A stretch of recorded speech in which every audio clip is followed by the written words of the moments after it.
లైంగిక సమస్యల వల్ల మరి మానసిక సమస్యలు, కుటుంబాలు వేరైపోవటం, దాంపత్య జీవితము నిండు నూరేళ్ళు ఉండవలసిన దాంపత్య జీవితం మధ్యంతరంగా విడిపోవటం, ఇవన్నీ రావడానికి కారణం ఏంటంటే అవగాహన రాహిత్యము. చాలామందికి సిగ్గుపడుతుంటారు.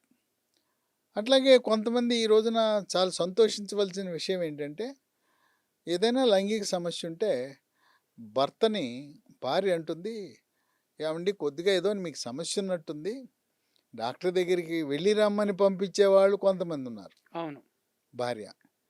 ఇంకా కొంతమంది "నేను గూడా వస్తానండి" అని జెప్పి, భార్యాభర్తలొచ్చి చెప్పి, వాళ్ళ సమస్యని డాక్టర్‌కి అర్థమయ్యేలా చెప్పి, ఆ విధంగా సమస్యను పరిష్కరించుకుంటారు.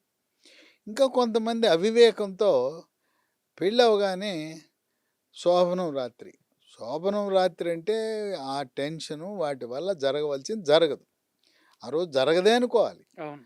ఆ ఒక్క రోజున ప్రామాణికంగా తీసుకుని ఈ అమ్మాయి సెల్ ఫోన్‌లో అమ్మ, నాన్న అని బేరబేరమంటూ ఈయనకి ఏమీ లేదు, ఏమీ లేదు, సరుకు లేదని చెప్పి ఫోన్ చేయటం, సూట్ కేస్ సర్దుకుని వెళ్ళిపోవడం చేయకూడదు.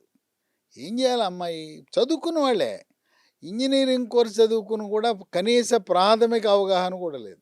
ఆశ్చర్యం ఉంటుంది. ఇప్పటికి గూడానా సార్? ఈ ఇప్పటికి కూడా జనరేషన్‌లో గూడా? అంటే మీ దగ్గరికి ఎం అలాంటి కేసెస్ వస్తున్నాయా? వచ్చేదేముంది, అంత చదువు చదివి కూడా వాళ్ళకి కనీస ప్రాథమిక సమాచారం కూడా లేదు.